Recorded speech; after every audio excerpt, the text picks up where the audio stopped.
Does it say that we're recording? I hope so. Yeah. Can you see the mic levels jumping? Yep. Okay. So we're going.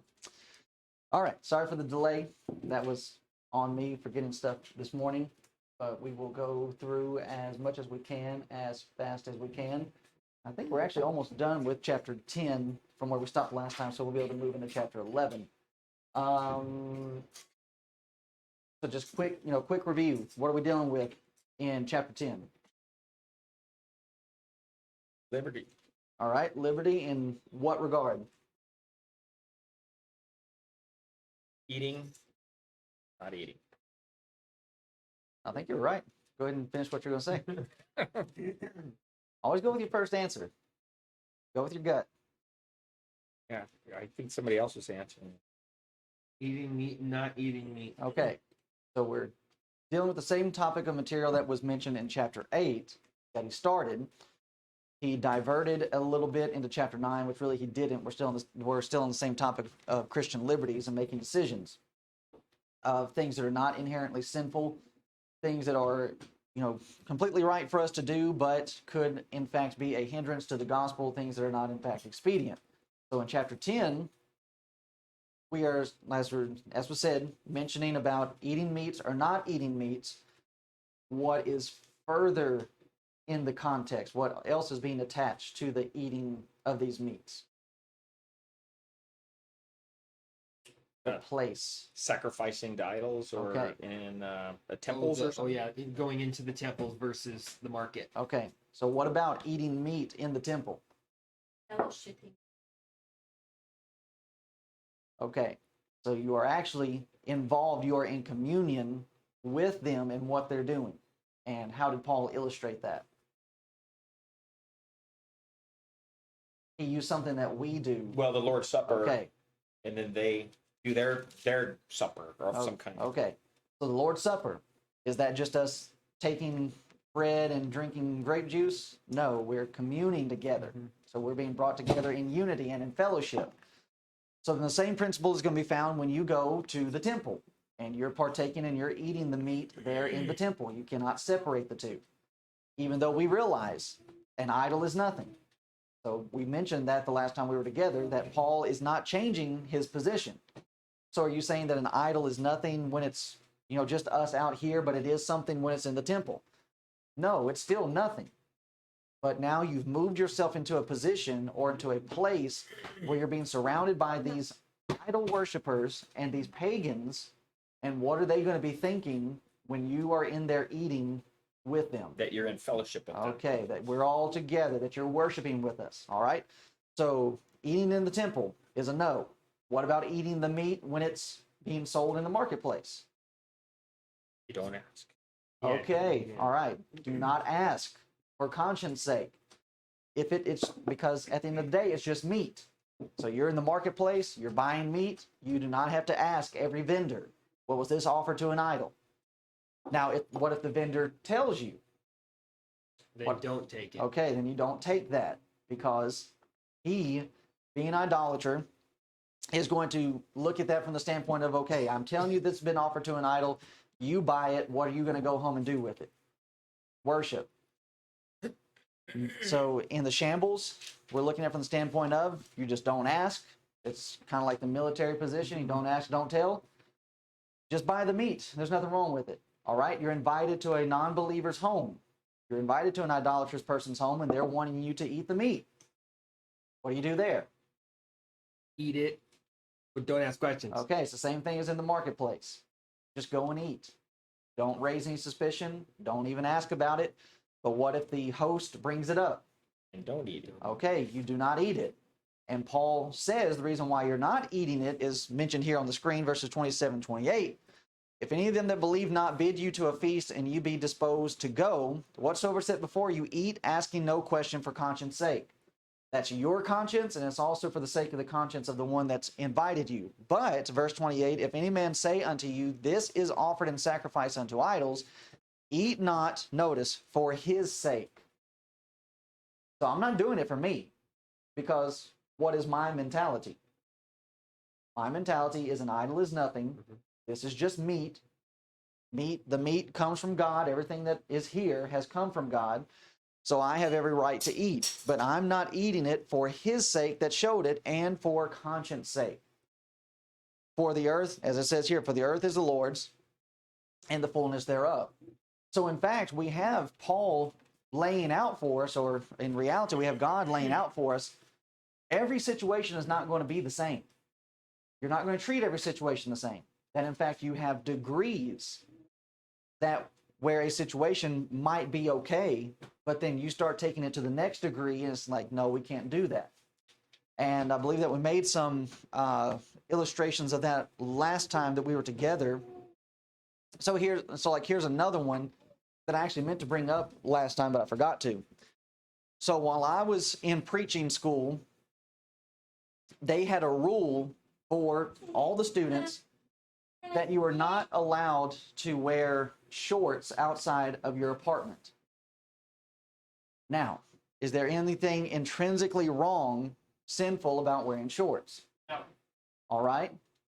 But why would they make such a rule?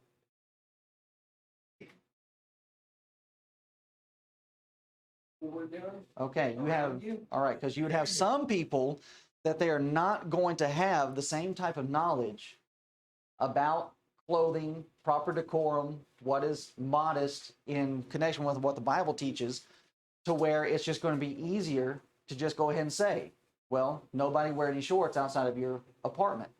Now, to show you how that situation ends up being abused, all you have to do is look at Freed Hardeman. Freed Hardeman supposedly has a dress code, which they are not enforcing.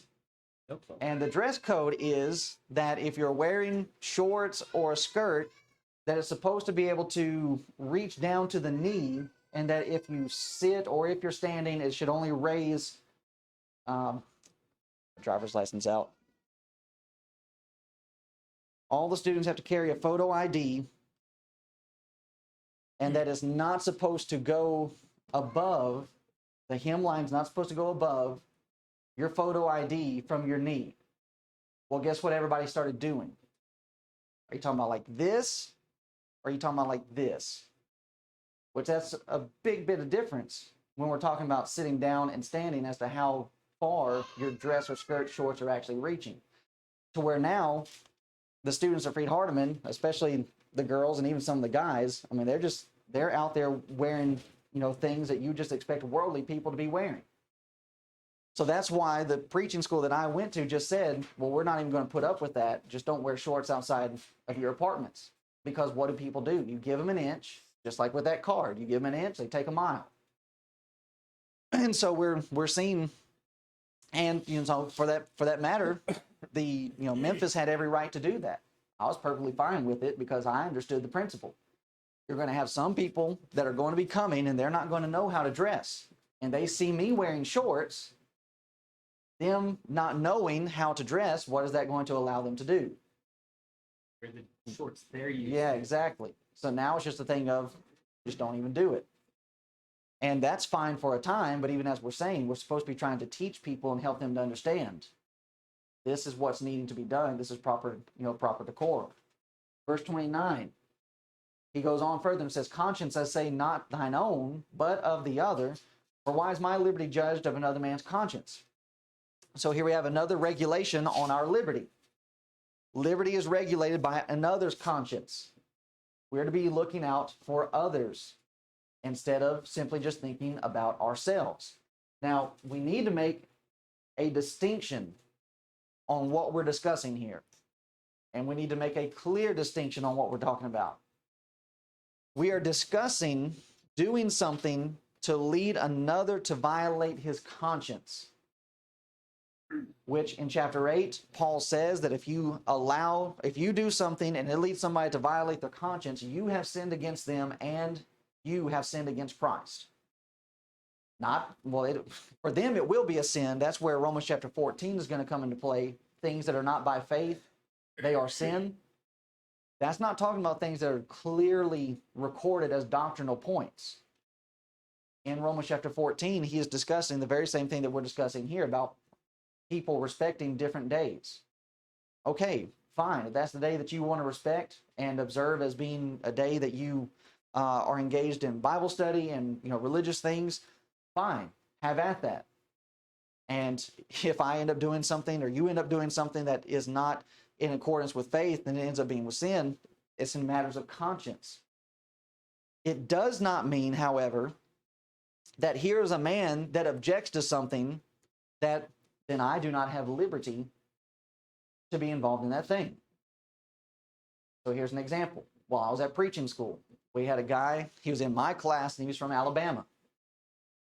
We would sing, I think it's titled the Battle Hymn of the Republic, but it's Glory, Glory, Hallelujah. That was sung by the North. All right, he's from Alabama. When we would sing that song, he wouldn't sing.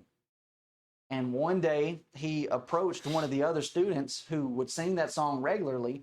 He actually did it after chapel, and he wanted to come and try to pull this card and saying, well, that offends me. Is that offending you to sin? Or you just don't like it? Well, I just don't like it. Well, you can just shut your mouth. I don't have to deal with that. Especially from the standpoint of you're thinking that the South is going to rise again and, conquer the United States.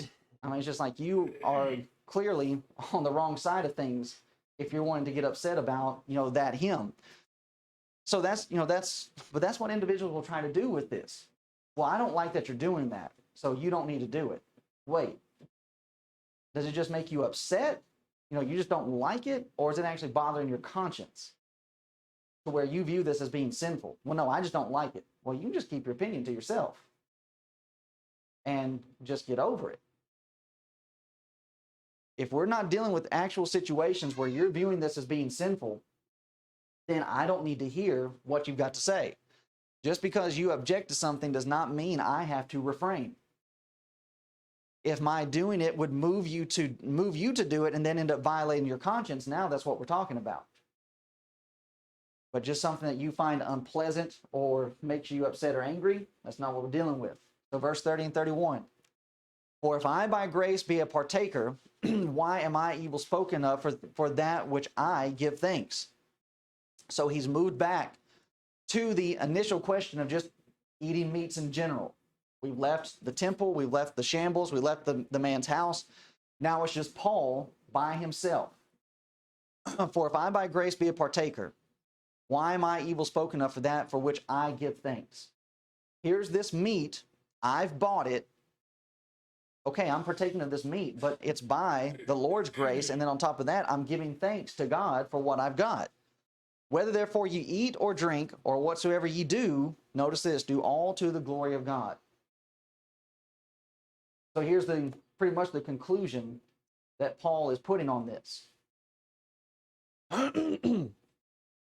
Whether you choose to eat meat or you don't, what do you need to do?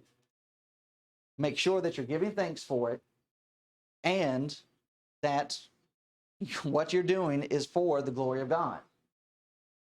All right, if I'm refraining, like we said, you have these Jews that are coming into Christianity and they're struggling. Well, the law of Moses has been removed. Peter struggled with it. Lord, I've not eaten anything that is common or unclean. All right, if you can't get past that, then make sure what you're doing is for the glorification of God. If you are getting past it and now you're eating meat and drinking, whatever you're doing, make sure that it's being done to the glorification of God, that God gets the honor and the thanks for what you're doing. Verse 32, give none offense, neither to the Jews, nor to the Gentiles, nor to the church of God. So here Paul breaks it down into three different categories. And he's already mentioned this earlier, and how that when he's with the Jews, what does he try to do? Where the New Testament will allow him, he will behave as a Jew does. Circumcising Timothy, but not circumcising Titus. Okay, that's not going to offend the Gentiles. They're not going to have any issue with that. They don't care. But with the Jews, if you're going to come in and teach them, you have to have one that's circumcised.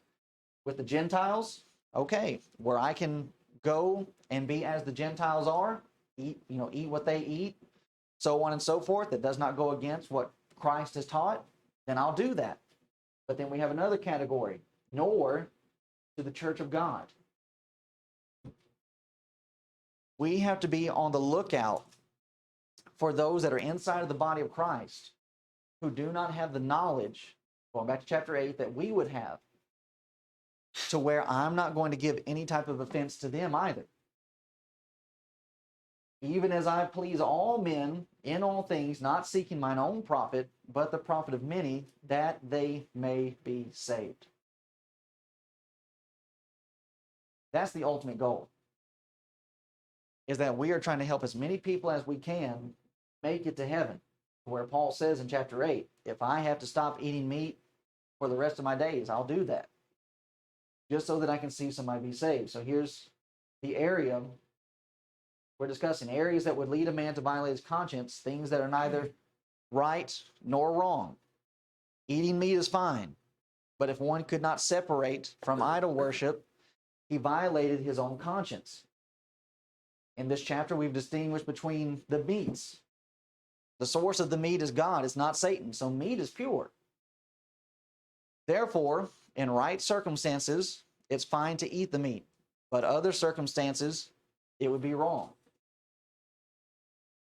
And because it would be wrong, because it would influence another man to eat and thus violate his conscience, which we're not wanting to do. Verse 33, even as I please all men in all things.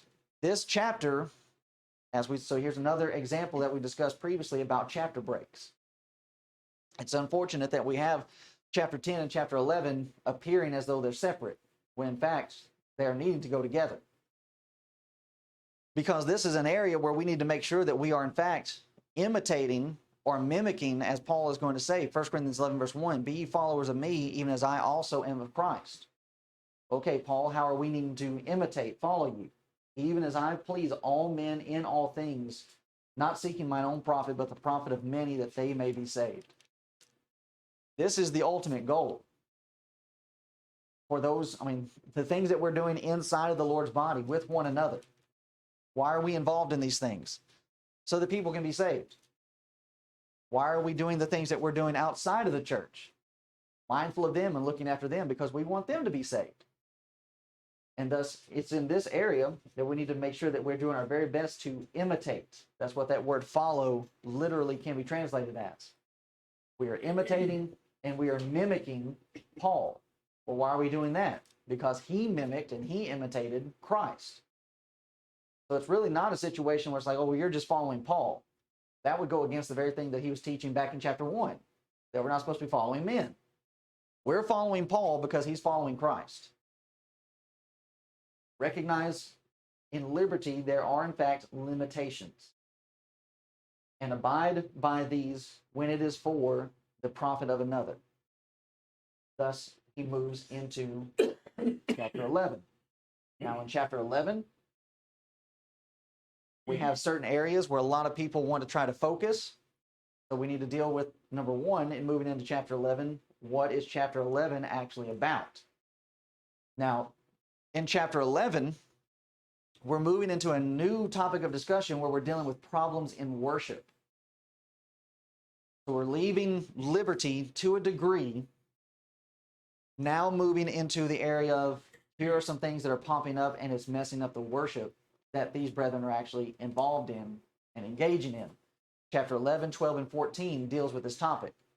Chapter 13 is it's not so much dealing with the problems of worship as it is to Attitude. attitude and how to fix the problems that are coming about. So in chapter 11, what people normally want to focus on is the head covering, which we'll deal with some of that in looking at what the overall problem is. But it still is going to be connected to what we're discussing earlier about liberty. So we're saying, and when we become Christians, we gain these liberties. What do people have the tendency of doing with liberties? Stretching them too far, taking them to a degree and to a level in which they shouldn't. So in this chapter where you have the situation of the head covering, you can see where the women in Corinth, the sisters in Corinth, are now wanting to run a little bit wild with their liberty in that saying, so with the situation that's going on in Corinth with the head covering is going to be a sign of submission. That you are respecting your head or your husband. Well, now some of the sisters in Corinth are saying, well, we've got this liberty inside of Christ. We no longer need to observe this, this situation, this custom about the head covering. That's not necessarily the case. Because as we said, if you're doing something that goes against a custom inside of your city or whatever, and it has people to look at you sideways or in a certain light, then what do you need to do? Well, you would need to do it.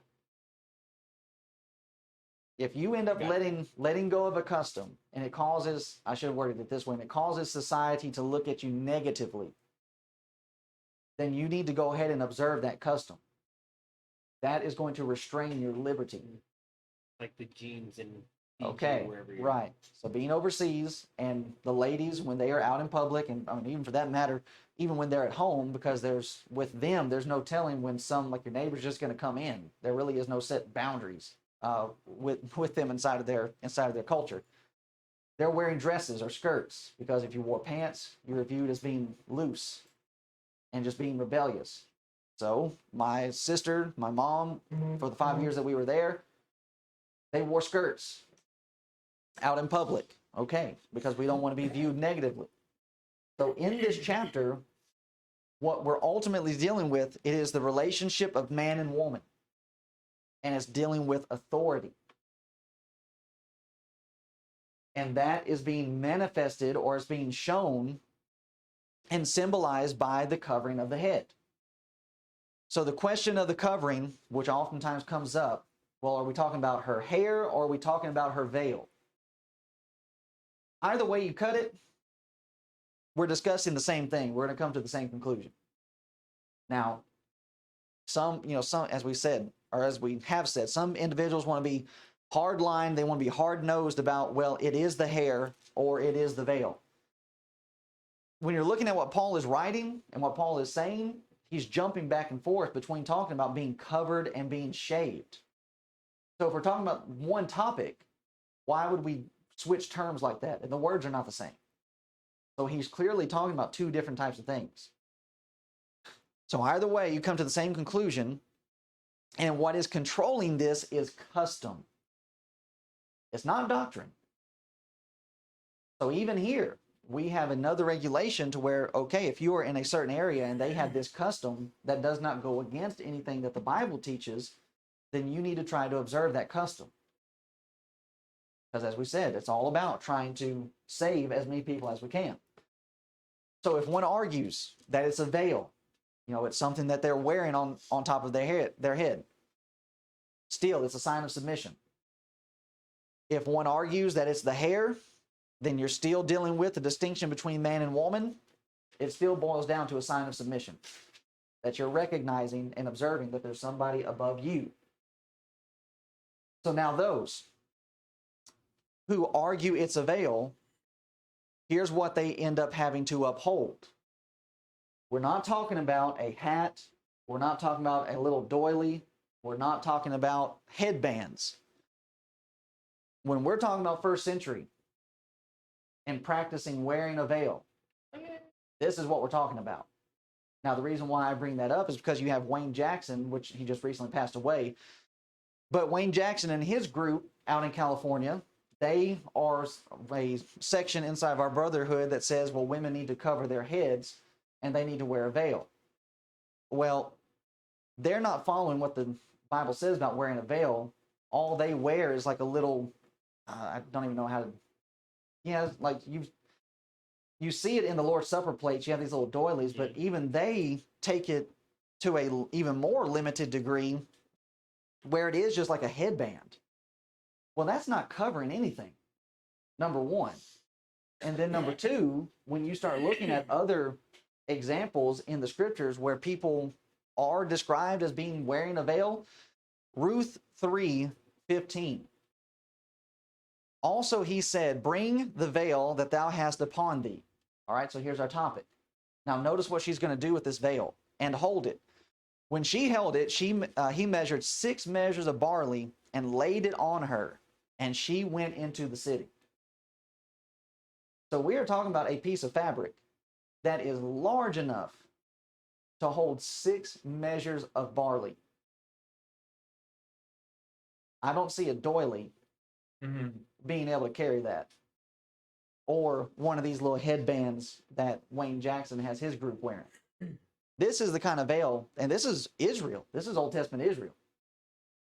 This is the kind of veil they would have been wearing. So for Paul to bring this up inside of the church at Corinth, it has some Jewish influence, while at the same time it's going to have some Gentile influence. So he's addressing still both crowds. We want to discuss the principles associated with this covering. Verse 2, Paul says, "Now I praise you, brethren, that you remember me in all things and keep the ordinances as I delivered them to you." Now, before we get into the ordinances, it is an important factor or point for us to consider. In the midst of all of this, I mean, up to this point, Paul has been chewing out the brethren at Corinth pretty well. I mean, he's raked them over the coals. We've been from chapter 1 through chapter 10 where he's addressing their problems. Now, he's not done addressing their problems, but notice what he does here. In the midst of all of this, he still finds something that he can praise the brethren for. In spite of all of their problems, Paul found something to praise them. But notice, you drop down to verse 17, what do we get back into? "Now in this that I declare unto you, I praise you not." It's important for us, as we are involved in trying to correct issues and fix problems, that we do not just come in with the heavy, or the negative. Here's where your problems are. If we can find something to praise people on, we need to do it. And that shows a great deal of wisdom on the part of Paul, and of course with the assistance of the Holy Spirit, to be able to take this opportunity. Give encouragement and praise, and recognize it when it's due. And so, I mean, like even for the situation that we were involved in with our brethren down the street here, even with all the problems that they had, I still wanted to give praise to the certain individuals, just to leave their names out, for doing the best that they could in keeping the church going. And when we sat down to meet with them, even though they are viewed as being the problem people, when sitting down with them, I made sure that I emphasized and that I gave them the recognition that most congregations, when the preacher leaves, the congregation dies. But you decided, no, I'm going to step into this role and I'm going to keep it going. Okay, you get credit for that. But we still got issues. So it's that idea of like, look, it's, we can recognize a good job when it's being done, and we'll tell you when you're doing a good job. But then we also need to realize and be able to recognize when we need to withhold it. Mention it when it's there, but when you need to get back to it, okay, here's an area we're getting back into the problem where we cannot praise you in this regard. And we also have a distinction between flattery and true praise. This was something to genuinely praise them over. So, here's what we're looking at. Keep the ordinances. All right, what are the ordinances? A lot of individuals get caught up in the head covering, and they want to try to make that the ordinance or the command or the tradition. But that's not what the tradition is. That's not what the commands are going to be. Chapter 11, verse 23. Here's the ordinances. "For I received of the Lord that which also I delivered unto you, that the Lord Jesus, same night in which was betrayed, took bread." The ordinances are those things which are in fact being delivered. Paul received revelation. The ordinances or the traditions that he's passing on, he passed it on to Corinth. That word ordinance can be translated as tradition, but when we're thinking about these traditions, we're not just thinking about traditions like family traditions. These are inspired traditions that are being passed down. Yes? Because the Catholics, I've had them go to this and say, see, Okay. there are traditions outside of the Bible that you can do besides the Bible. Okay. So they've used that against me. And so even there, I would probably be willing to venture out and to guess that they are looking at the head covering as being one of these outside the Bible traditions. Yes? So, looking at it as inspired, it does his next statement, as I deliver it to you, go back and say these are inspired traditions that come by Mhm. that. So, Right. Okay. Right. That when we're considering, and he's even going to say it again in 2 Thessalonians chapter 2 and verse 15, and the word is translated traditions here. Paul writes to them and says, therefore, brethren, stand fast and hold the traditions which ye have been taught, whether by word or our epistle. So again, the difference here is that what are these traditions? Godly. They're godly traditions. And he says, whether by word or by our epistle. Well, the things that Paul is writing are inspired letters. So these traditions, these ordinances, or that can even be translated commands, they are inspired. They're not just his opinions. So here's a contrast to that. Matthew 15 and verse 3. But he answered and said unto them, why do ye also transgress the commandment of God by your tradition? That's fair. And that's man's tradition, where they come in and they say, instead of helping their parents, they say, well, this is Corban. It's a gift. We've given it to the temple, so we cannot give it to you. And all that was a scheme on the part of the people and the priest to go into league together, where the money that they would give to their parents, it goes to the temple. The priest or the Pharisee, whoever it was that took it, they get a cut of that, and then they give it back to the person that gave it. So it's a religious way to cheat your parents, ultimately.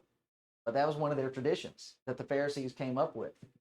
And it ends up going against, and we see here, it transgresses the commandment of God. So there are some traditions that man can come up with that go against the clear teachings and the commands of God.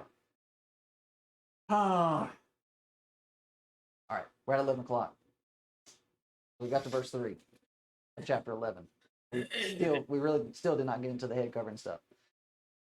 But since you know where we're going, you can be reading up, studying up, and getting ready for that for the next time. Because this is, so like I said, you have the group, some of our brethren out in California that follow this. We had a guy show up in Virginia, I think it was about 2 years ago, and I can't remember where he was from, but he was from a group that practiced the head covering, and he wanted to try to jump me after services about it. And then I went on a mission trip to Jamaica with the Portland Brethren, and this ended up coming up in Jamaica with one of the congregations there. Now, they were being really hypocritical about it, that not everybody inside of the congregation was wearing some type of head covering, and they were going to allow us to come in, though they viewed us as being in sin. Like, they viewed it as a doctrinal point that if your sisters are not covering their heads, then you're in sin. But they weren't going to say anything to us about it.